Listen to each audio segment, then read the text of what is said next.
ನಮಸ್ಕಾರ ವಿದ್ಯಾರ್ಥಿಗಳೇ, ಪ್ರಥಮ PUCಯ ಇತಿಹಾಸಕ್ಕೆ ಸಂಬಂಧಿಸಿದಂತೆ ನಿಮಗೆ ಕರ್ನಾಟಕ ಶಾಲಾ ಪರೀಕ್ಷೆ ಮತ್ತು ಮೌಲ್ಯ ನಿರ್ಣಯ ಮಂಡಳಿಯು ಈ ಒಂದು ಘಟಕಾಧಾರಿತ ಒಂದು ಮೌಲ್ಯಾಂಕನವನ್ನು ಮಾಡಲಾಗ್ತಿದೆ. ಅಂದರೆ ಲೆಸನ್ ಬೇಸ್ ಅಸೆಸ್ಮೆಂಟ್ ಅಂತ ಹೇಳ್ಬಿಟ್ಟು ಇದು 2026 ಮತ್ತು 27ನೇ ಸಾಲಿನಲ್ಲಿ ನಿಮಗೆ ಪ್ರಥಮ ಬಾರಿಗೆ ಈ ರೀತಿಯಾದಂತಹ ಒಂದು ಮಾದರಿ ಪ್ರಶ್ನೆ ಪತ್ರಿಕೆ, ಅಂದರೆ ಘಟಕ ಪರೀಕ್ಷೆಯನ್ನು ಯಾವ ರೀತಿಯಾಗಿ ಕೈಗೊಳ್ತಾರೆ ಅನ್ನುವಂಥದ್ದು, ಹಾಗೆ ಯಾವ ರೀತಿಯಾಗಿ ಪ್ರಶ್ನೆಗಳನ್ನು ಘಟಕವನ್ನು ಆಧರಿಸಿ ತೆಗಿತಾರೆ ಅನ್ನುವಂಥದ್ದನ್ನು ಇಲ್ಲೊಂದು ಮಾದರಿ ಪ್ರಶ್ನೆ ಪತ್ರಿಕೆಯನ್ನು ಹೊರಡಿಸಿದ್ದಾರೆ. ಈ ಒಂದು ಮಾದರಿ ಪ್ರಶ್ನೆ ಪತ್ರಿಕೆಯಂತೆಯೇ ನಿಮಗೂ ಕೂಡ ಮುಂದಿನ ಒಂದು ಘಟಕ ಪರೀಕ್ಷೆಗಳು ಕೂಡ ಇದೇ ರೀತಿಯಾಗಿ ಬರುತ್ತೆ ಅನ್ನುವಂತಹ ಒಂದು ಮಾದರಿ ಪ್ರಶ್ನೆ ಪತ್ರಿಕೆಯನ್ನು ಕೊಟ್ಟಿದ್ದಾರೆ. ಈ ಒಂದು ಘಟಕ ಪರೀಕ್ಷೆಗಳು ನಿಮಗೆ 30 ಅಂಕಗಳಿಗೆ ಇರುತ್ತೆ.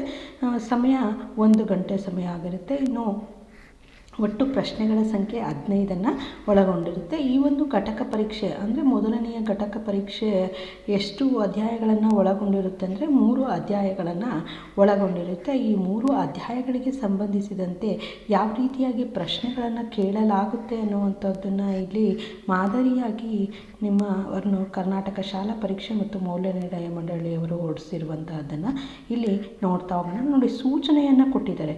ಪ್ರಶ್ನೆಗಳು ಕ್ರಮ ಸಂಖ್ಯೆಯನ್ನು ಸರಿಯಾಗಿ ನಮೂದಿಸುವಂತಹದ್ದು. ನೋಡಿ, ಇಲ್ಲಿ ನೀವು ಉತ್ತರ ಸರಿಯಾಗಿ ಬರೆದಿದ್ರೂ ಕೂಡ ಪ್ರಶ್ನೆಯ ಸಂಖ್ಯೆ ಸರಿಯಾಗಿ ನೀವು ಮೆನ್ಷನ್ ಮಾಡಿಲ್ಲ ಅಂದರೆ ನೀವು ಬರೆದಿರುವಂತಹ ಉತ್ತರನೂ ಕೂಡ ಅದು ವೇಸ್ಟ್ ಆಗುತ್ತೆ. ಸೊ ಕೆಲವರು ಮಾರ್ಕ್ಸನ್ನು ಕೊಡೋದಿಲ್ಲ, ಅಂದರೆ ಪ್ರಶ್ನೆಯ ಸಂಖ್ಯೆನೇ ಇಲ್ಲ ಅಂದಾಗ ಆ ಒಂದು ಉತ್ತರಕ್ಕೆ ಯಾವುದೇ ಒಂದು ವ್ಯಾಲ್ಯೂ ಇರಲ್ಲ. ಹಾಗಿದ್ದರೆ ಇಲ್ಲಿ ನೆಕ್ಸ್ಟು ಸೂಚನೆ ಏನಿದೆ ಅಂದರೆ ಪ್ರಶ್ನೆಗಳಿಗೆ ಸೂಚನೆಗಳಿಗೆ ಅನ್ವಯ ಉತ್ತರಿಸಬೇಕು. ಅಂದರೆ ಯಾವ ಪ್ರಶ್ನೆ ಕೊಟ್ಟಿರ್ತಾರೆ ಆ ಪ್ರಶ್ನೆಗೆ ತಕ್ಕಂತೆ ಉತ್ತರವನ್ನು ಬರೀಬೇಕು.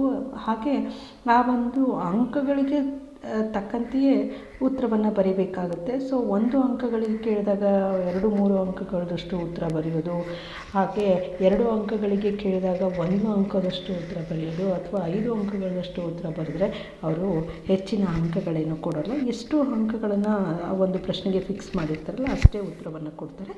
ಸೊ ಅದಕ್ಕೆ ಆ ಪ್ರಶ್ನೆಗೆ ಸೂಕ್ತವಾದಂತಹ ಉತ್ತರ ಎಷ್ಟಿರುತ್ತೋ ಅಷ್ಟೇ ಉತ್ತರವನ್ನು ಬರೀಬೇಕಾಗುತ್ತೆ. ಇದು ಸೂಚನೆ. ಇನ್ನು ಭಾಗ ಎಗೆ ಸಂಬಂಧಿಸಿದಂತೆ ನಿಮಗೆ ಮಲ್ಟಿಪಲ್ ಚಾಯ್ಸ್ ಕ್ವಶನ್ಸು 2 ಇರುತ್ತೆ.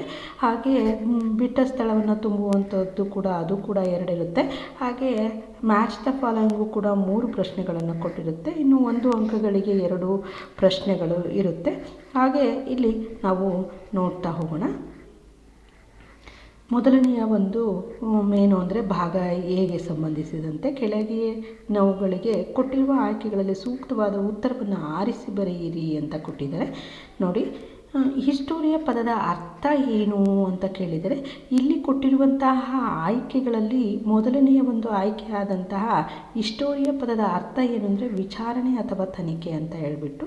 ಇನ್ನು 2ನೆಯ ಪ್ರಶ್ನೆ, ಶಿಲೆಗಳಿಂದ ಆಯುಧಗಳನ್ನು ತಯಾರಿಸಿದಂತಹ ಪ್ರಥಮ ಮಾನವ ಪ್ರಜಾತಿ ಯಾವುದು ಅಂತ ಕೇಳಿದರೆ ಅದು ಹೋಮೋ ಹೆಬಿಲಿಸ್ ಅನ್ನುವಂತಹದ್ದು. ಹಾಗೆ ಮುಂದಿನ ಒಂದು ಮೇನ್ ಬಂದುಬಿಟ್ಟು ಫಿಲ್ ಇನ್ ದ ಬ್ಲ್ಯಾಂಕ್ಸ್ ಇರುತ್ತೆ. ಇದು 2 ಫಿಲ್ ಇನ್ ದ ಬ್ಲ್ಯಾಂಕ್ಸ್ ಇರುತ್ತೆ.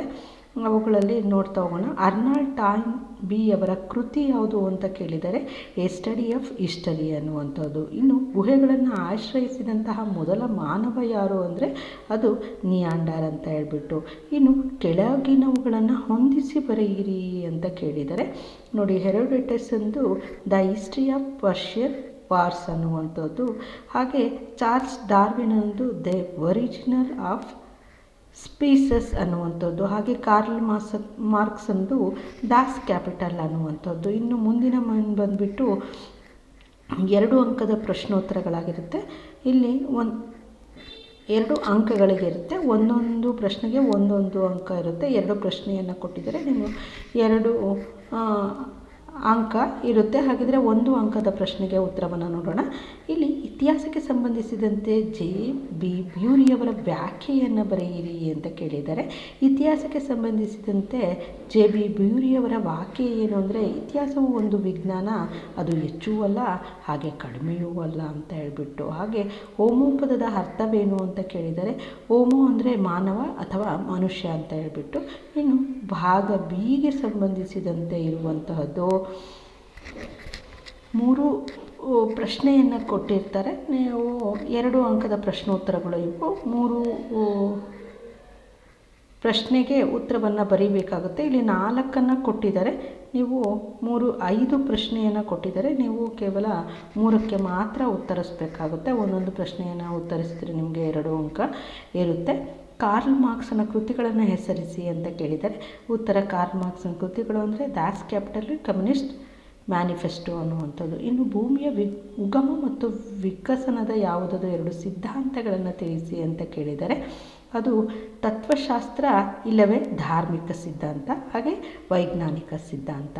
ಜೀವದ ಉಗಮಕ್ಕೆ ಕಾರಣವಾದಂತಹ 2 ರಾಸಾಯನಿಕಗಳು ಯಾವುವು ಅಂತ ಕೇಳಿದರೆ ಅದು ಜಲಜನಕ ಮತ್ತು ಇಂಗಾಲ. ಇನ್ನು ಚಾರ್ಲ್ಸ್ ಡಾರ್ವಿನ್ ಪ್ರಸ್ತಾಪಿಸಿದಂತಹ 2 ಸಿದ್ಧಾಂತಗಳು ಯಾವುವು ಅಂತಂದರೆ ಅದು ನೈಸರ್ಗಿಕ ಸಿದ್ಧಾಂತ, ಹಾಗೆ ಸಬಲರು ಬದುಕಿ ಉಳಿಯುವಂತಹ ಒಂದು ಸಿದ್ಧಾಂತ. ಇನ್ನು 12ನೆಯ ಪ್ರಶ್ನೆ ಬಂದುಬಿಟ್ಟು ಚಿಂಪಾಂಜಿಗಳು ಮತ್ತು ಗೋರಿಲ್ಲಾಗಳು ಮಾನವನ ಹತ್ತಿರದ ಸಂಬಂಧಿಗಳು ಅಂತ ಹೇಳ್ಬಿಟ್ಟು ಪರಿಗಣಿಸಲಾಗಿದೆ. ಯಾವ 2 ಪ್ರಾಣಿಗಳನ್ನು ಮಾನವ ಹತ್ತಿರದ ಸಂಬಂಧಿಗಳು ಅಂತ ಪರಿಗಣಿಸಲಾಗುತ್ತೆ ಅಂದರೆ ಚಿಂಪಾಂಜಿಗಳು ಮತ್ತು ಗೋರಿಲ್ಲಾಗಳು. ಹಾಗೆ ಮುಂದಿನದು ಇನ್ನು ವಿಭಾಗ ಸಿಗೆ ಸಂಬಂಧಿಸಿದಂತೆ ಕೆಳಗಿನ ಯಾವುದಾದ್ರೂ ಒಂದು ಪ್ರಶ್ನೆಗೆ 15ರಿಂದ 20 ವಾಕ್ಯಗಳಲ್ಲಿ ಉತ್ತರಿಸಿ ಅಂತ ಕೇಳಿದ್ದಾರೆ. ನೋಡಿ, 13ನೇ ಪ್ರಶ್ನೆ ಇತಿಹಾಸದ ಅಧ್ಯಯನದ ಪ್ರಾಮುಖ್ಯತೆಯನ್ನು ವಿವರಿಸಿ ಅಂತ ಕೇಳಿದ್ದಾರೆ.